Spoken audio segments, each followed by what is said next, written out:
Hi everyone, today let's understand about indirect bonding in orthodontics. Indirect bonding in orthodontic attachment was first introduced by Silverman and Gautham in 1972. Indirect bonding is a method where the brackets are first positioned on the dental cast in a clinic and then is transferred to the patient's mouth using transfer tray.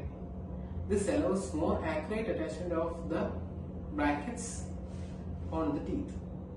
Now let's understand the steps that is required for the placement of brackets. Indirect bonding can be done in simple 4 steps.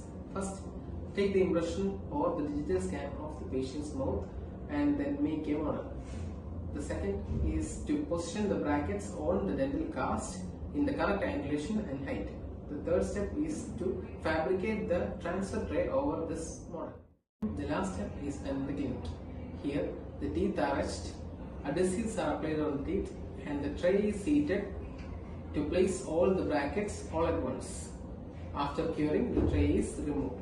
Now let's talk about the advantages and disadvantages of indirect bonding. The advantages are more precise placement of brackets, the clinical chairside time is reduced, fewer appointments for the patient is needed for bracket placement, and to improve the ability to bond the molars and premolars. The disadvantages are more laboratory time and cost is required. It also requires accurate impression and proper tray seating.